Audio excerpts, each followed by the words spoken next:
look okay.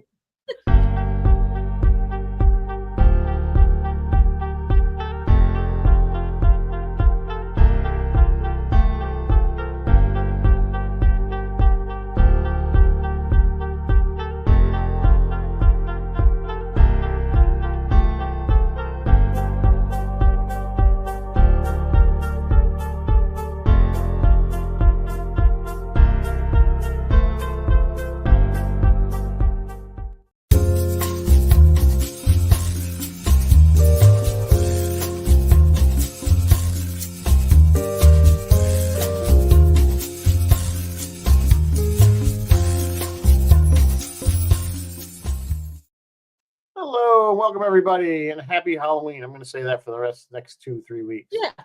Happy So Halloween. impressed with that opening. Welcome, Phil, and welcome back, Mary Beth. Yeah, we're so professional, right? I know. I love it. It's great. You guys like Not really hit the big time.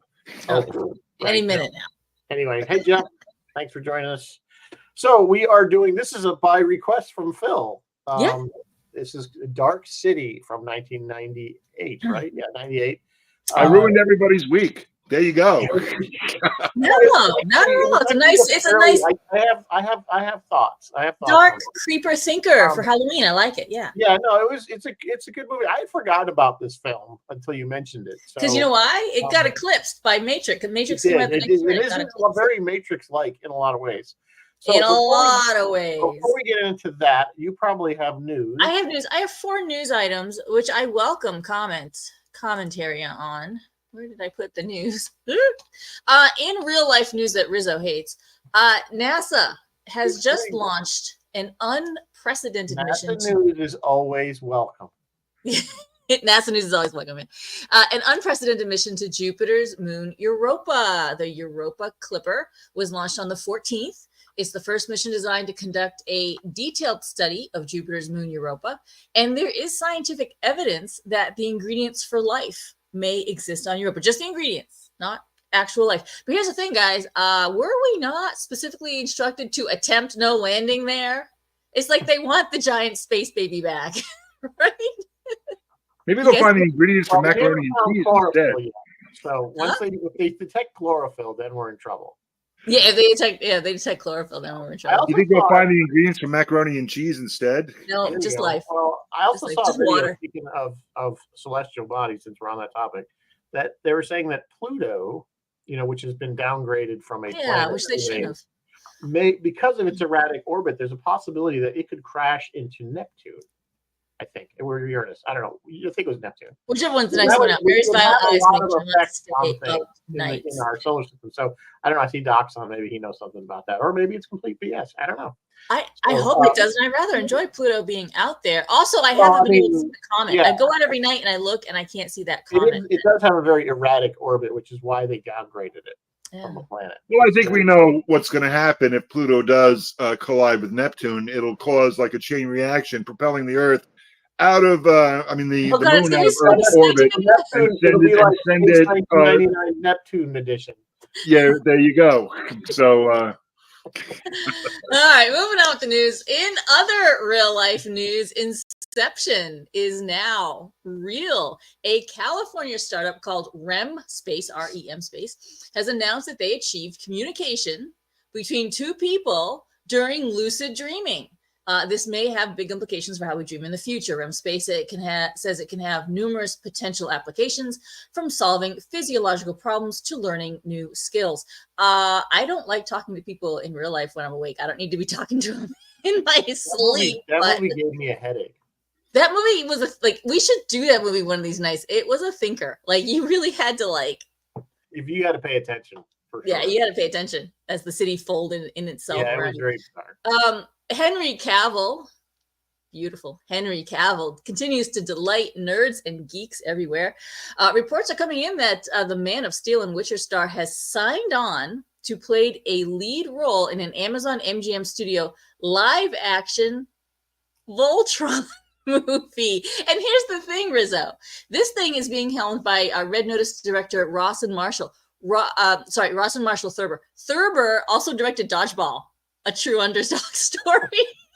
Yeah, So right. now I'm like, okay, Of so course, where are you going? Dodgeball, how old is that movie now? We're talking it's like over 20 years old. Yeah. So yeah, I don't But know. it's just a really It weird, is like, strange, I don't know, but man. it doesn't necessarily mean directors don't necessarily do all. I mean, I know humans evolve. I know, but to me, my brain is not. I'm not wrapping my brain. I don't know because how do you top Dodgeball? How do you top Dodgeball? You can Not dodge even around. Henry Cavill and Voltron can top It's- Dodgeball. It's such disappointing news that they're making a live action Voltron before they're making a live action Macross or Robotech. Right? We have needed a live action Robotech for forever, or a live action. Well, in Japan, they made a live action. Star Blazers. Well, they did Star Blazers. Yeah, Star Blazers. Yeah, which is Battleship Yamato. We did it. We did it on the show with you, Phil. Yeah, it was Battleship Yamato though. Yeah, but you're right. We absolutely need live action. Is the American term for it. I don't know about some of these doing live action and vice versa of. Everything has to be live action. I don't know. Maybe whatever I read, I guess was wrong, or maybe it was Neptune. I don't know, or Uranus. I don't know. Whatever it was, Doc. But if I find it, I'll send it to you. Finally, tonight, last piece of news is Ensign Harry Kim finally getting promoted. Who cares? I don't know. Teaser trailers for the upcoming Lower Decks season 5 seem to be dancing around that very question, with one scene seemingly showing an entire room full of Harry Kims, all voiced by Garrett Wang. Lower Decks premieres on the 24th, and I cannot wait personally. Side note, Prodigy did already have a little Harry Kim Easter egg showing him as a lieutenant or something. So I don't know. This question may have already been answered. That is the news for this evening. Rizzo, what are we drinking as we dive into this dark city? I'm trying to find something dark. So we came up with the black margarita. What is in this? So these are just the ingredients. If you want to make this drink, I really recommend you go to the website, which is posted there, that to give them credit, and you can get the more instructions of how to make the black sugar, basically, and all that stuff. But essentially, they're using the activated charcoal to make the black. Another option, if you are making dark black drinks, if you want that, is you can actually buy squid ink. But that'll have a flavor, won't it? A little salty. That's it, though. It will tend to make things on the slightly salty. Otherwise, actually, the charcoal might make things. So, what have you ever had a drink with charcoal in jars? Literally on Amazon. So, might be easier than the charcoal. I love the look of the drink, but I don't know, man. I don't know. I don't know. So, if somebody makes it, knock yourselves out. I mean, you could make the margarita without, but then it's just a margarita. I mean, if you look at the ingredients, it's essentially. But is there such thing as black salt? Is there like? Well, that's one of the things on the website is how to make the black salt. Interesting. Using the charcoal. So anyway, that was a good choice. I'd never seen such a thing. That's interesting. There's a lot of black drinks using either charcoal or they use squid ink. So. Or you could just use Kahlua. Right, you're up. What's great about this movie? Why'd you want to do it? Everything is great about this movie. It's dark. It's dark. Well, it's basically You tend to want to turn the brightness up on your television for some reason watching. Yes, I have to agree. I found it at times too dark to see what was going on. I like a good dark movie, but I actually still need to see what's going on. So yeah. That's funny you say that because, well, first of all, like I was saying before the show started, I watched it initially on a free streaming channel, and I could only get for free the director's cut, which I don't like as much as the theatrical version. I like the theatrical version better.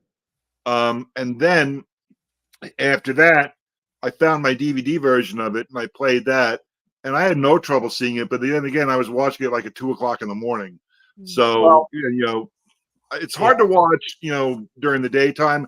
I did listen to the director's commentary this afternoon in a bright room, but I wasn't really looking at the movie that closely at that point.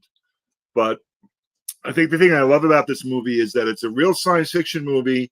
It's a real horror movie at the same time. And it's one of these things where you don't really know where reality is, and it just drops you into the middle of it. So you don't really know what's going on. And as the film and the story reveals itself, all the pieces gradually come together. But there's hints throughout it. There's the spirals throughout it, the spirals that are carved on the murder victims, the spirals that you see at the beginning of the movie, and that the one detective who loses his mind had all over the place. And then the other detective actually starts doing spirals at one point in his notebook. Oh yes, he was. Yeah. And the main character is one of these.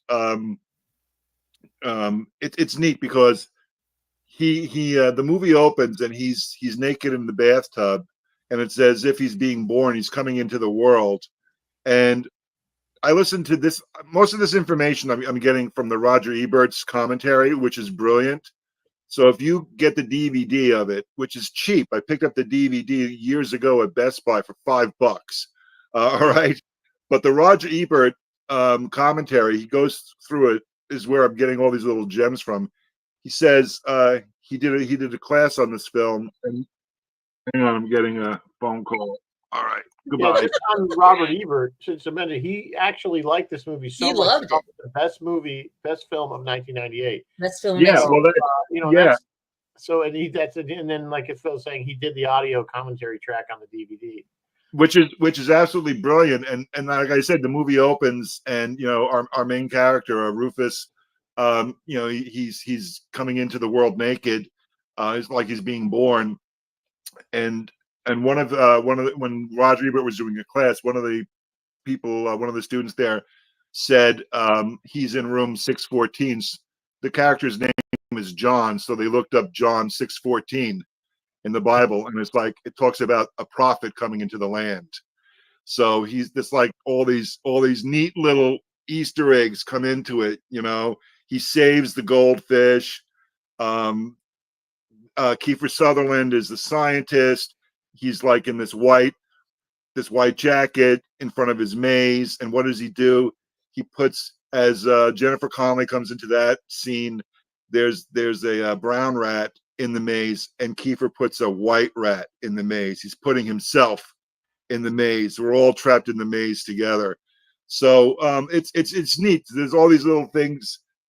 It combines practical effects with CGI when the city grows and changes, and it's neat because the actual villains, the strangers in this film, they're not doing this for kicks. They want to do this because they need it to survive. They're dying, and they're looking to keep going. So when I was thinking it over again earlier this afternoon, I was thinking to myself, the strangers are at an evolutionary dead end.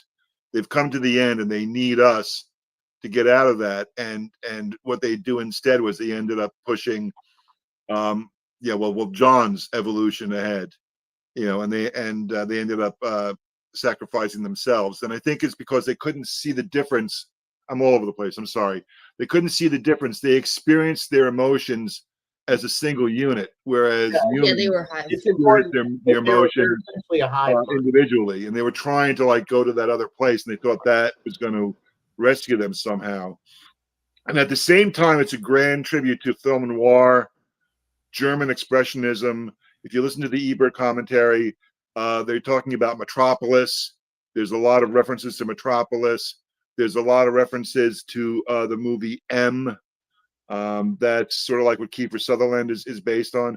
And the funny thing is, around the time I saw this movie for the first time, I think 24 was on the air. So I saw Kiefer Sutherland as this, super secret agent, government agent, superhero, beat 'em up, cowboy type guy, that sort of thing.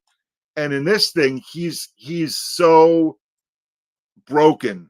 He's so injured, the way he talks, the facial expressions, the way he walks, everything about him. It's like he's carrying the entire world on his shoulders, and he's trying to bring about some justice for the people. Well, it's interesting. Get kidnapped. You think about his character. He's the only human that knows what's going on. Yes. In other words, so that he could help them implant these memories, because what they're doing is, we probably need to back up a little bit and give people that haven't seen the movie. So basically, these alien people have these humans captured in the city. and they're randomly, changing, not only rearranging the tuning, as they put it, the city there at midnight, everybody goes to sleep. They're changing some of these people's memories in their entire lives. In other words, what they were, and they're moving that around. Some people become other people, and that sort of thing. So, and it's all part of this grand experiment that they're trying to learn from humans how we have independent memories, I guess. And it goes a step further than that, Rizzo. The people in the city do not have their individual memories. None of their memories are their real memories. Original, right? They're original. They're all different. We don't know. Nobody really knows, but they don't know that. And one of the key we learn is that this character John, that's when he wakes up. He woke up in the middle of having his memories changed. Yeah. And that's what sets this whole movie into motion. Basically that he somehow, because he doesn't fall asleep when everybody falls asleep at midnight, and it's always night. And of course we find out why it's always midnight at about 3/4 of the way through the movie. I think we finally discover, why it's always night, because they're basically, the city's floating out in space. When they wake up, what time do they think it is? They don't really clearly there's another aspect, because they don't have any memory. Their memory is very short term, because when somebody says, you remember like the last time you were out in the sun, and I don't mean like a childhood memory. I mean like literally last week. Can you remember where you out in the sun? And that's when they start to try to actually think of a recent memory. That's when everything starts to fall apart. Yeah. Or Shell Beach. Yeah. Yeah. And Shell Beach, which why they even put that in there, I don't really know. Why did the aliens even put Shell Beach in there if it was true? I guess they were all trying to see how people reacted to the place that they. Well, it's a place. It gives them a place to. They always have good memories of Shell Beach. Like the cab driver says, that's where I had my honeymoon. And John Murdoch, he spent his childhood there. But all these are false things. And when John Murdoch actually discovers Shell Beach, it's just a poster painted on a wall. Yeah, right. It's very Truman Show. That scene is very exactly. Truman. Yes. Yeah, but then it goes a step further. But I think when I was thinking about it too, I kept thinking the acting is very flat in this movie. But I think that's because none of these people know who they are. They're really not comfortable in their own bodies because they don't know. Nobody really knows. And there's a point in the film where John Murdoch, after he's survived Rizzo, after he's gone through one of these changes where the buildings grow, everybody's passed out, but he's awake. He ends up going near a newspaper vendor, and the guy who's selling the newspapers was his landlord at the beginning of the movie. Yeah, he kind of recognized. That's John's first original memory that wasn't implanted in his head by somebody else. Yeah. Which is kind of a neat thing. So these things they're like really doled out very slowly, and the acting, I guess, flat but not flat. I thought Kiefer did a great job. William Hurt always, like, he's the anchor. Like, you know what I mean? Like, he anchors this film, and we almost need him there to anchor what Rufus is doing.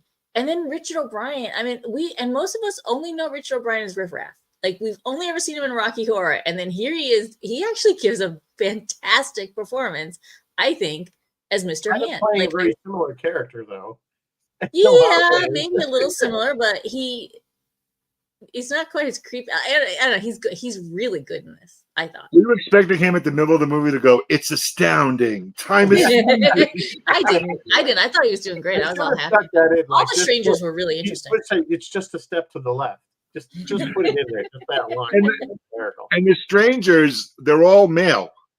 I noticed that they are all, and they're corpses. They are reanimated corpses. Well, that was one of the original ideas of the film. I don't really see it. Oh no, actually, there's an alien living in there because we do see it. Yeah, it's like a squiddy alien. Full disclosure, just so just so you guys know, I watched the director's cut. Phil saw the theatrical, so maybe we may have variances in what we saw. Sure, I'm not sure it was actually mentioned. Phil, I'm really surprised that you say you like the theatrical better, because the theatrical goes ahead and lays out the movie. Like there's a opening narration that lays the movie out like right off the bat. The theatrical, the director's cut doesn't have that. So I must have seen the director's cut, because it didn't. The one I saw didn't have that. I saw the direct. I saw it on Amazon Prime.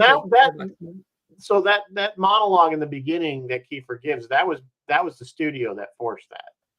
Yeah, but when I listened to the director's commentary, they said that the studio was very hands off. That was basically their only thing they asked for, was that voiceover in the beginning. And it's funny because you gave away the whole movie. They did give away the whole movie. Gave away the whole plot. Well, what's funny is I watched the director's cut first on that terrible streaming platform that I was using with the horrible commercial interruptions, which didn't have the opening monologue. Then I found my DVD, I popped it in, and I started listening to it with the Roger Ebert commentary, because I've already seen the movie like 6 or 7 times. Yeah. So Roger talks over that, so I didn't remember there was an opening monologue until I listened to the director's commentary, and I went back and I listened to it again earlier this afternoon, because I've been jumping around the disc a little bit. But yeah, I think it's a really creative.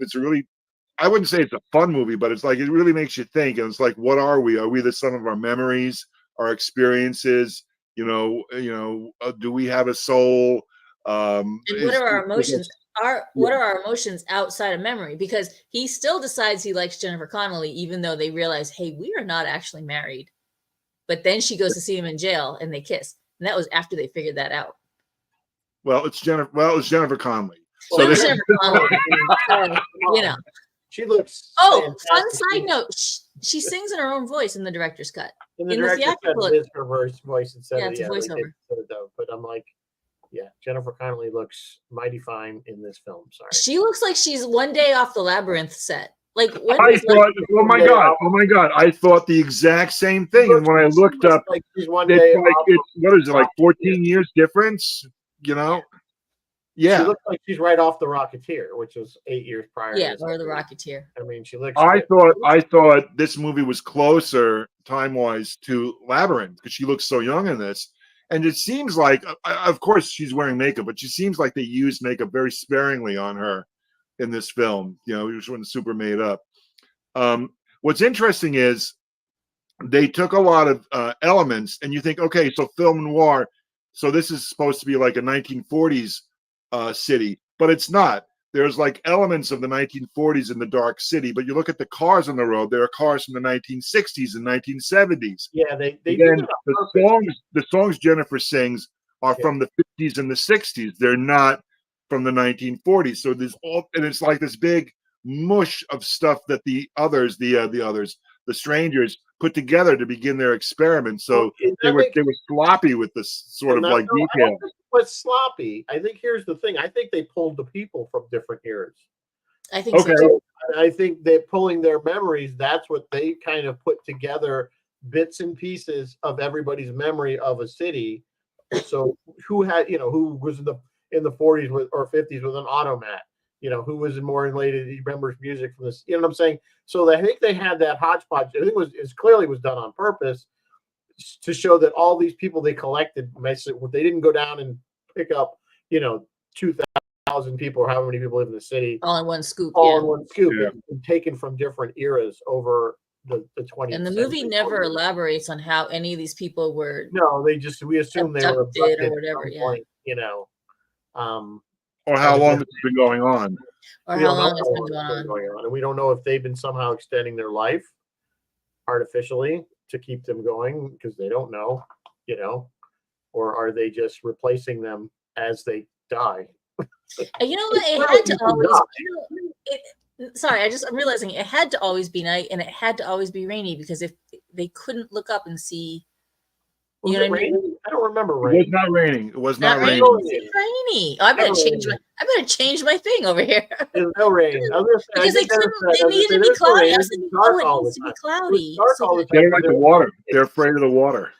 And they didn't like the water. Yeah, so that's true. So they didn't like that's right. The water was the whole thing. So they didn't rain, and they didn't like light either. Bright light was again something that they. But it did. But it made you think. You're thinking of the rain because you're flashing on Blade Runner, and this has a very Blade Runner feel to it. And it was raining nonstop in Blade Runner, and also the Matthew Broderick version of Godzilla. You know, it rained nonstop to hide the Godzilla CGI. You know. Yeah, that's a great point about Blade Runner. Yeah, that's so why I remember Kiefer Sutherland had that whole thing where he's like, when he was in the pool or the spa or wherever the hell he was sitting in, and he said, "This is the only place I can get some peace because they avoid it because they don't like the water." Yeah, in the pool. So. All right, so here's a lot of the similarities with The Matrix. Both leads are awake, meaning they know what's really going. Like Neo and Rufus, I can't think of John's name. Murdoch, like they know what's going on. Both movies have antagonists who are using humans for some ulterior motive. So in Matrix, they were batteries, which in this is they're trying to save themselves.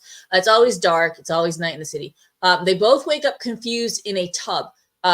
Murdoch in an actual bathtub, Neo in the tub of gel where he realizes he's a battery, and he looks around and you see all the other ones on the wall, which is crazy. Everyone's running around in long black leather trenches, which is kind of fun. They have the same sets. They actually bought the sets from The Matrix, bought the sets from Dark City, and that run over the rooftop, that it's the same rooftops in both movies because it's the same. Wait, really? Wait. Both movies have the same. They reuse the rooftop stuff in The Matrix. Yeah. They reuse. Really? And both movies have a black and white tiled. The floor of the spiral staircase is black and white tiles. Both movies do that. Both movies have the antagonists come down like out of an elevator and step out to attack them. Both movies, the things that like when they both wake up, what Morpheus says to Neo on the phone, like they're coming, you got to run. And then what Dr. Schreiber says to John when John wakes up in the tub, they're coming, you need to run. It's like their lines, they're not word for word, but their lines are really, really, really similar. They have similar color palettes. Both movies are a mishmash of genres. Both movies mention the recycling of the dead and this whole concept that reality is a dream. Both movies feature needles to the head, in this one in the front, in Matrix in the back. Both movies have the big, here's the truth shot that's supposed to shock you. And in this one, it's that they're on an alien ship. And of course, in Matrix, it's the battery tanks. Nick was asking where the city was. I'm not sure. I don't think it was anywhere. It was just somewhere in space. In space. It's never really, I don't even know, spoiler alert, I don't even know if it's near a star. But at the end of the movie, the sun comes out. No, he tips it toward a star. I think. Yeah, he tips the whole thing over so that it faces. But we don't see a star nearby. You don't even see. Like you don't see it at first, but I think it's hidden underneath. Like you can't block that. Some sort of eclipse-like shadow or something. I think if there was truly a star behind it, Yeah. So just to finish. I don't know. You never know. He might have created out of the machine because the machine can create anything. Yeah. Yeah. Might have created the light source that we assume was a star. Yeah, just to finish the water and the beach and everything. Yeah, exactly. Both movies have squid-like bad guys, and both movies feature especially Matrix Revolutions.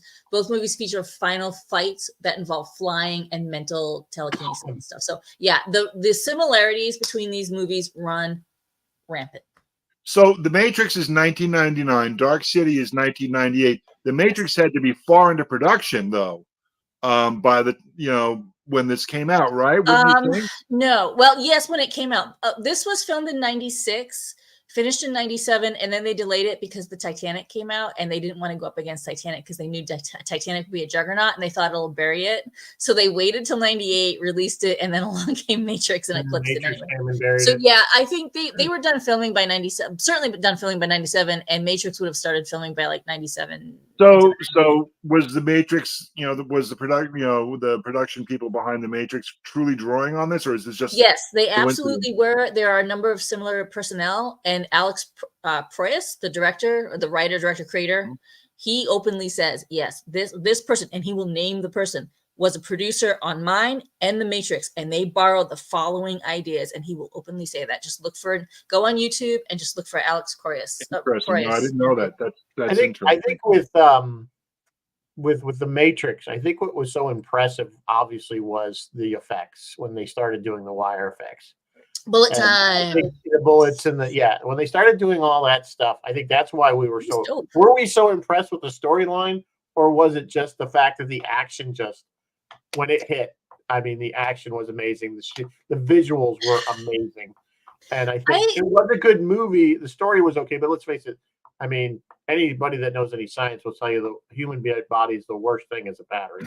True. I mean, you have to put more energy into it, keeping it alive. That is a fantastic question. And after watching and comparing these two movies, I have been asking myself, which movie's message, because they both kind of have the same message, sort of, is more digestible? Which one is more understandable?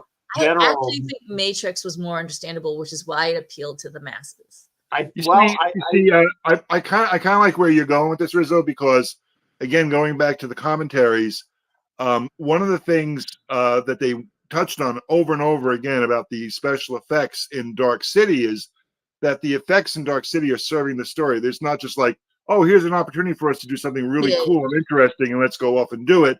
But it doesn't really serve the story. It's just like, here's this weird, wacky, wild thing that we can do because we have the technology to do that. And in Dark City, everything they do is basically just serving the story. It does come to, the ending is very simplistic. It's like this, this good versus evil. Luke throws the Emperor down the mine shaft, down the shaft at the end, sort of ending. But at the same time, that's where it had to go. So did it have to go there? Here's my take, and I don't want to interrupt you because go ahead. I want to hear what you have to say. Here's what when I was thinking watch this movie, and I always kind of watch the time because I like to see as things happen and where it is in relation to the length of the movie. I think this movie might have been better had it dragged out the reveal of where they were and what was going on till the most to the end, and then realizing that they're just screwed, like they're never going to get out of here. That's the horror part of it. They are still prisoners at the end. The horror part of it, that this is going to continue and the aliens win and they're on this. He realizes they're on this thing, but he realizes there's nothing he can do about it, and this is going to continue. He's the rat in the maze. I mean, the Dark City is a circular maze. Ending, this is what's happening. These people are all screwed. They have no hope. They are all rats in the maze, but he doesn't liberate them from the maze. You know what I'm saying? He liberates them from their handlers, but not from the maze itself. That's what I think. I think would have probably been more impactful as far as like these people are generally in hell, and they're never going to get out. Yeah, that'd be a great ending. Rather than the happy ending. I love me a good, dark, depressive ending. You see, that's what I really thought it was going to go, because I did see it, but I didn't remember the ending at all. And I never saw the director's cut, which apparently is what I watched, even though it didn't say that. I don't think there's much difference. I think the big difference is there's more exposition from the Kiefer Sutherland character in the director's cut. There's a couple of big speeches or things that he does. But I just remember watching the director's cut thinking it was going to be amazing, and I was like really let down. He does do some good things I saw the director's cut. I thought he was okay. I don't like that accent he's using. It was an hour and 40 minutes, and the version I watched was like an hour and 51. So it's like 11 extra minutes. Yeah. So just getting back to that contrast between Matrix and this, here's the difference of why I think Matrix, it's not so much that it was explained better, and I think that might have been part of it. But I still, going back to those certain scenes in the Matrix that blew us away, I will sit there and watch that scene where they go to rescue Morpheus rather.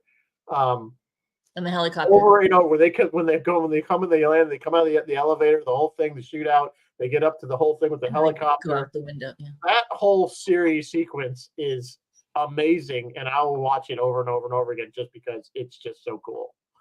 And I think that's why that was so, because again, we kind of go back to movies kind of fall into, I don't want to say two categories because that's too simplistic, but there's movies that are just done well and they're really good movies and they win Academy Awards. And then there's movies that are just fun and action-packed and make us want to just watch it. And those are the ones that make a lot of money. You know what I'm saying? And I'm not saying they're all fall into one or the other, but I think that's kind of where this is at. Matrix was just a blockbuster because it held everybody's attention, and this was a good movie in its own right, but I don't think it could hold up to the Matrix on just that visceral level. Well, I think I hear what you're saying.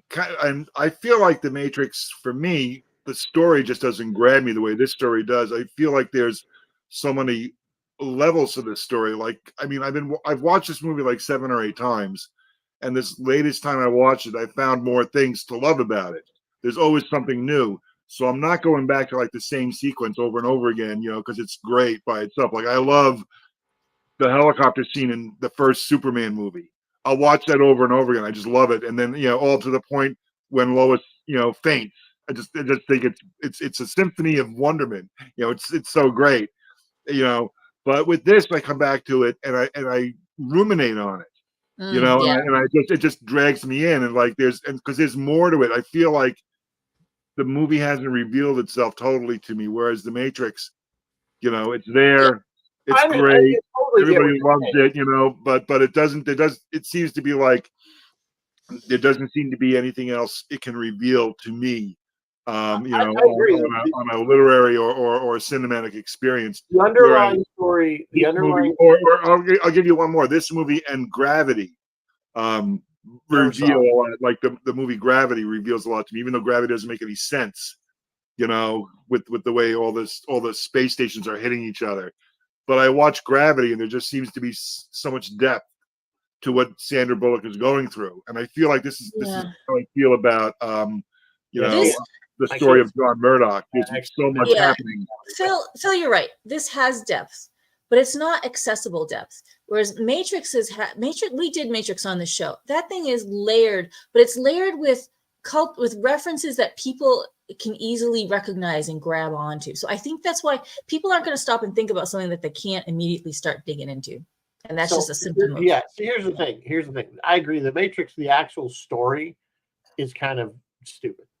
I mean, it doesn't make any sense, and that's just there to me. That's always just there to give a framework for the rest of it and the action scenes. And that's why I think the subsequent movies were not very good, because they were relying on a really not a very strong platform to begin with.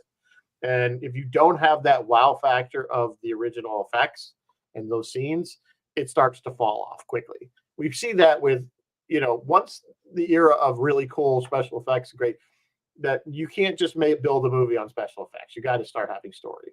And I think I agree that the Dark City definitely has it is a very good hardcore science fiction horror film. I agree with that 100%. Whereas the Matrix is blockbuster, make a ton of money, kind of thing. It's Rocky Road. Everybody loves Rocky Road. They each have their own. They each have their own thing. I'm just saying. I could see why though. The Matrix overshadowed it from a public point of view, because those scenes were just amazing to see for the first time. Again, now we see those kind of effects, and it's just you expect it, because that's. I found it's funny. I was expecting to be disappointed in the effects coming to it here in 2024, and I found there was a lot of charm to it. Whereas, like, you watch The Last Starfighter, and it's like, if only they redid the effects, But I still love it because it's such a great story, and it's simplistic fairy tale. It's Excalibur, It's just great. And the charm between, and I don't care. I don't care if the CG, looks like Whistler could do the CG on his cell phone while driving home from work. Well, that's what they. If there's Last Starfighter, that's another good example of. We love that movie because of the story, and we all want to be Alex Rogan. Yeah, when we were kids. That was like a dream come true, that you would get to go off into space and be part of that, whether it be in Star Wars or Star Trek or whatever. So that's why we love The Last Starfighter so much, and we don't care that the effects are basically so archaic by today's standards. It's still a great movie, and it stands up even with those effects. I will watch this Last Starfighter. We all want some girl standing in front of a burning pickup truck to look up at the sky and say, "I love you, Alex Rogan." So what we really want. Isn't it true, Rizzo? But I'm just saying, it's right. It is. You get the girl, you get to go fly the spaceship, you're out in space. I mean, those are all. Rizzo, they've got it. Those two are still alive. They have to make a sequel of those. Yeah, they two. do. They really They've been saying that for years. They got to get off their asses and do it already, because those two, Last Starfighter, Next Generation, it's like Alex and what's her name, their kids, whatever. They rebuilt the Star League.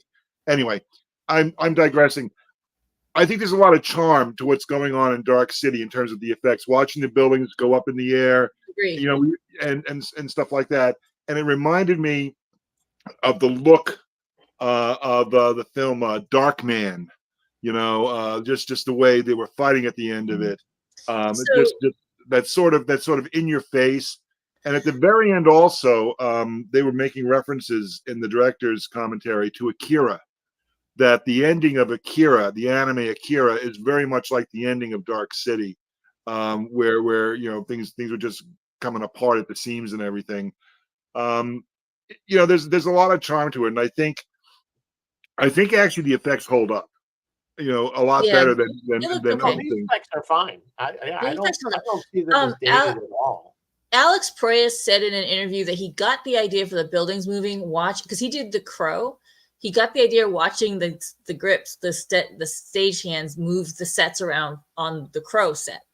And he, imagined buildings growing and changing and stuff like that. He did The Crow, he did iRobot, and he did Knowing. What an interesting trio because Knowing was kind of dark. Knowing was a pretty bleak movie. This is a little bit bleak, I think, because they are still, they are still prisoners. I think I remember hating Knowing, and I remember. Isn't it Cage where they know there's like an asteroid coming or something and they're all going to die? Is that it? What it is? I don't remember. I just remember. I think I remember seeing it in the theater, thinking this is going to be great because he directed Dark City, and nothing Alex Proyas has done since Dark City I've liked. Oh, it's Knowing When You're going to Die. I think. Yeah. Yeah. Go ahead. We were talking about the city itself, and Alex originally had envisioned that the city, the spaceship, whatever you want to call it, was not stationary, that it was traveling somewhere, and that it would eventually arrive wherever, which would have made an interesting sequel to come back to the Dark City and see what has happened to its inhabitants and all that, and interesting to see what or they arrive at maybe food from. How did this all work? Well, what happens next? His greatest wish at the end, John Murdoch's greatest wish, is to have his own life, to make his own memories. He could make Jennifer Connelly be his wife again in this reality. He could make all these things happen. And the one thing he wanted to go to Shell Beach, that one thing. And once, he did. He lets life just happen to him after that. We don't know what happens after the sun comes out. That's up for us to extrapolate, or decide, is he a benevolent ruler? What does he do? Does he continue to use his powers, or does he? Well, I think he's like, in some respects, he's Bill Mooney in the Twilight Zone. He can make anything happen. So what does he want? And then everyone has to be nice to him. But what would a man with no memories of his own want? It's a really good question. If none of your memories were real, what would you want? How would you know what you wanted? So it's a very blank slate-ish sort of idea. You don't know what's genuine or not. You don't know what's real or not. What's good. You might have an idea of what was good, what you liked, what you didn't like. Well, the beginning of the movie, they want to make him the strangers. The memories they want to inject into him that failed was they wanted to make him a serial killer. Right. So he's murdering prostitutes, and the reaction. But it didn't take. The whole time he kind of had the sense like this isn't like it didn't take. Well, he didn't even. He woke up and he knocked the syringe out of his brain. So they implanted to everyone else that he was a serial killer, but not really to him. I don't know if they run around the city and inject every single person in the city with They new have memories. to, because otherwise, how would you know? Oh, that's Fred's wife now. They have to give everyone the same memory, otherwise it's not going to work. Yeah. Well, assuming they had interaction, yeah, because you see that scene where they took the couple that was essentially in the soup couple. Yeah, and then they all of a sudden create them that they're rich now. Yeah, and they gave it to the four of them: the wife, husband, and the two kids. Yeah, and Kiefer Sutherland's character is making like a societal commentary. Yeah. During that, it's like, are they now they have everything? Are they really going to be happy? Were they happy before? Is there any difference?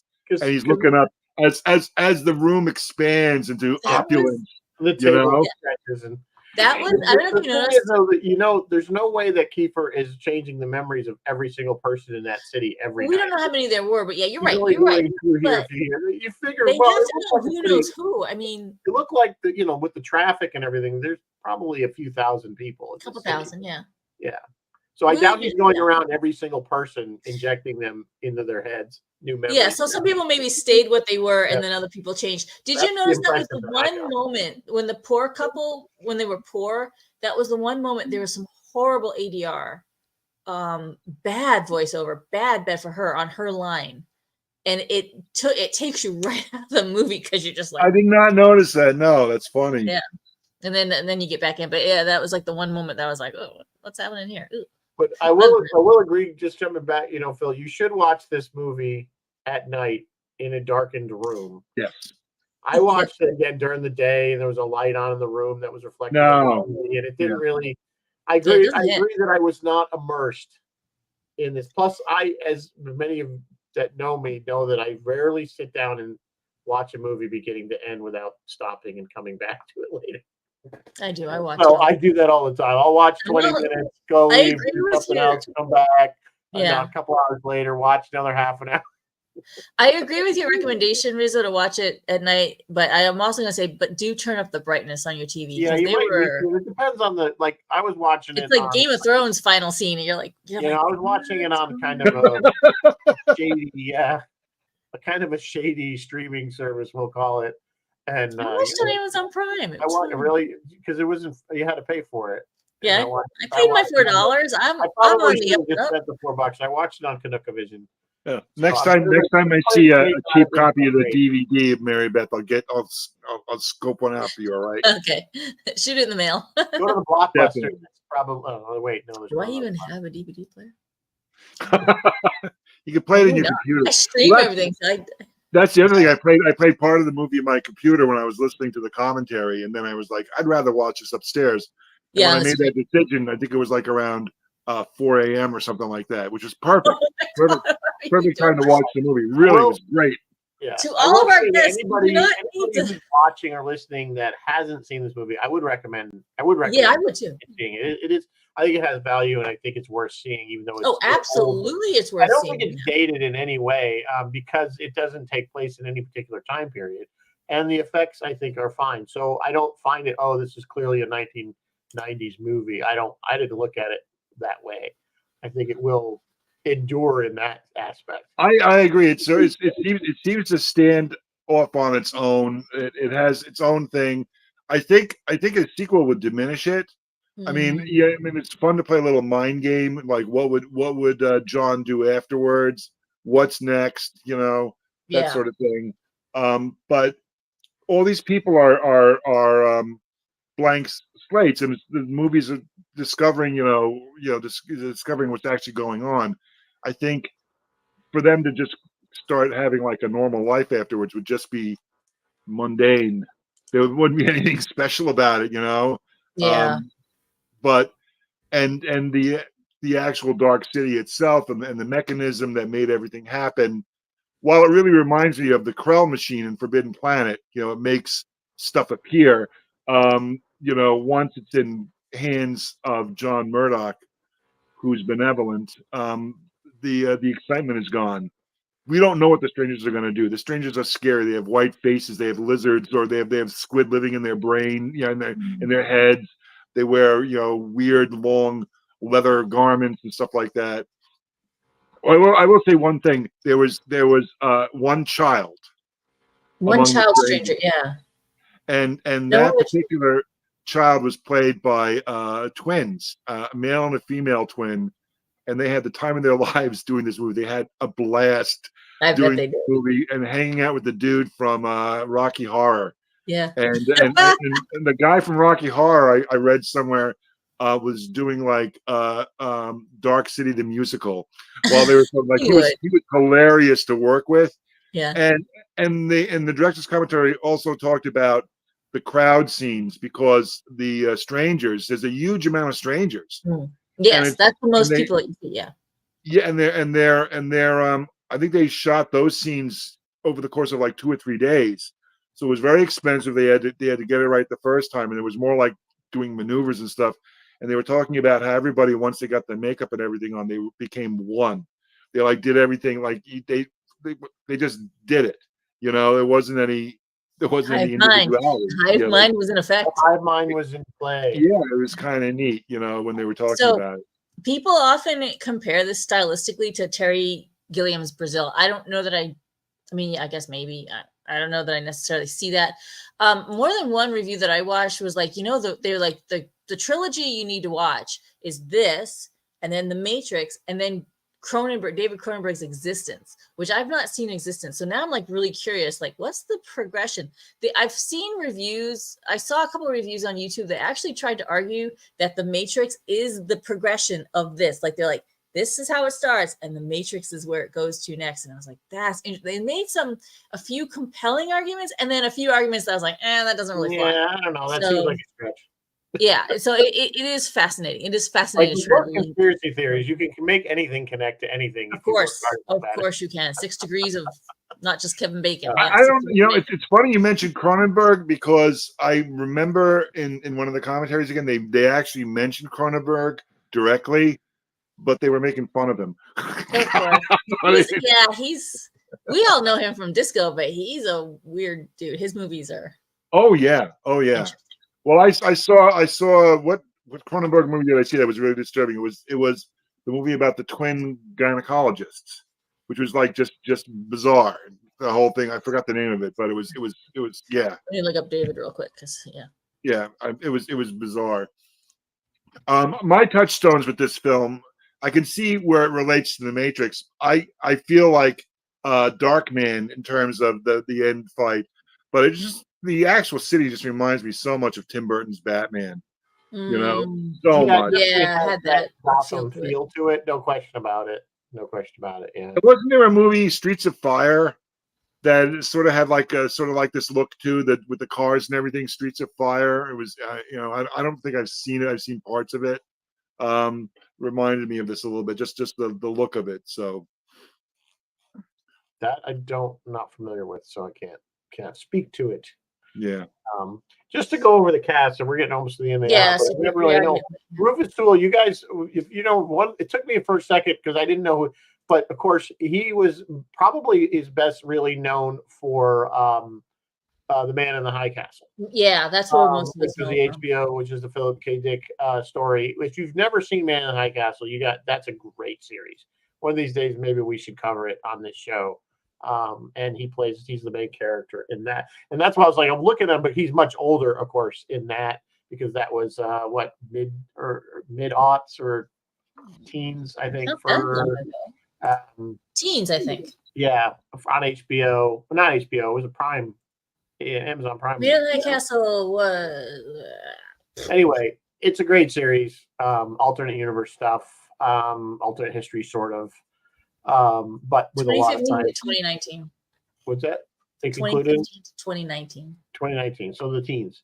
So anyway, if you haven't seen it, it's great. And then of course, Kiefer Sutherland. You know, we know Kiefer. We all know him. Kiefer's in everything. Lost Boys. Kiefer's great. He's really good. He really, the apple didn't fall far from the tree on that one. Yeah. Jennifer Connelly. You know, she's good. She's around. She's around. Her most recently, she was in the TV show of Snowpiercer, which is also. Oh yeah, that's true. She was. Yeah, she was in Top Gun Maverick. She was in Labyrinth. Yeah, she's around. William Hurt. She's around. The great William Hurt. I mean, like Barry West said, he's kind of a rock. And then Richard O'Brien, of course, from Rocky Horror.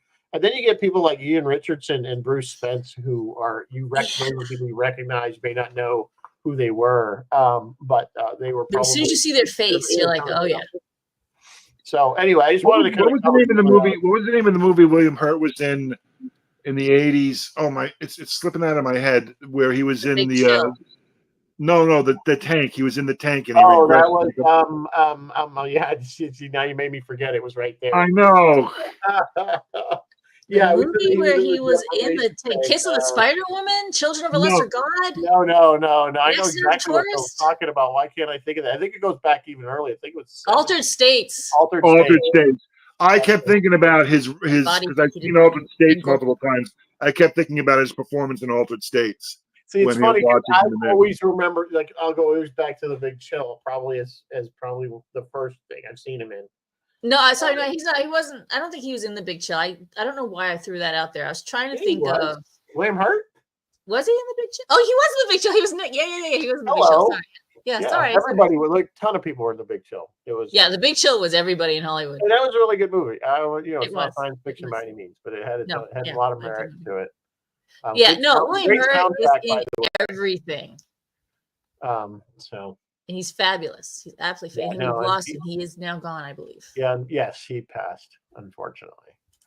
So I just want to, like I said, cover because it did have a really good cast for this movie. He just died a couple years ago, 22.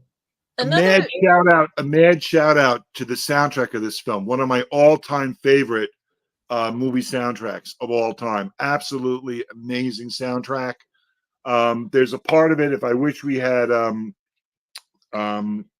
Ross here, we would have compared the soundtrack to the composer, whose name John Adams.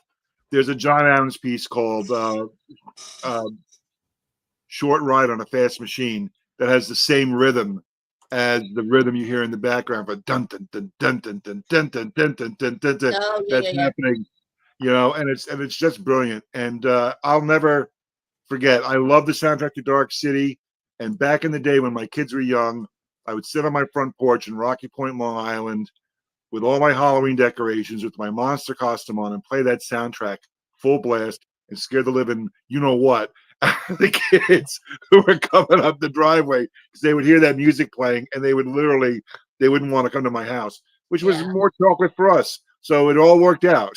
So this soundtrack was Trevor Jones. He did Time Bandit, Dark Crystal, Labyrinth, a bunch of really great movies that you would probably know and recognize. Yeah, he did some really good soundtrack scoring.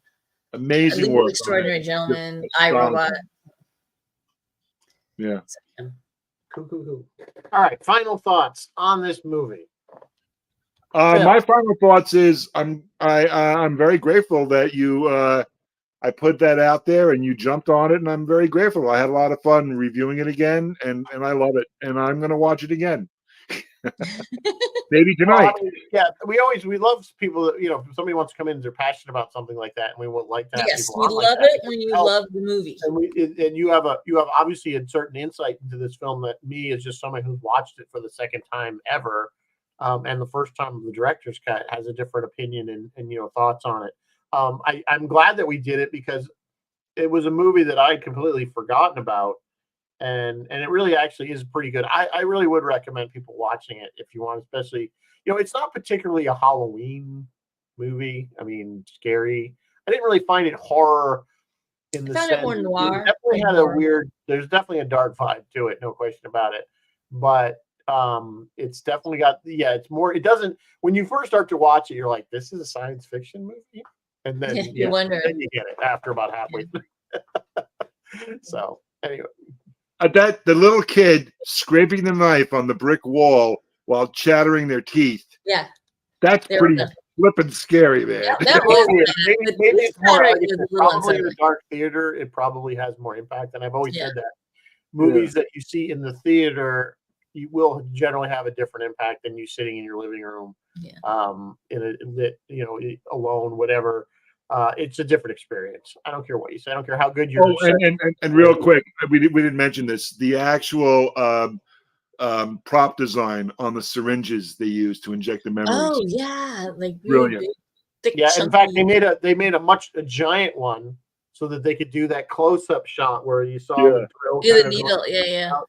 That was actually like about huge, like 15 times the size of the original one, so they could get the detail in that, all the little patina and the detail in the needle, so you could see it clearly.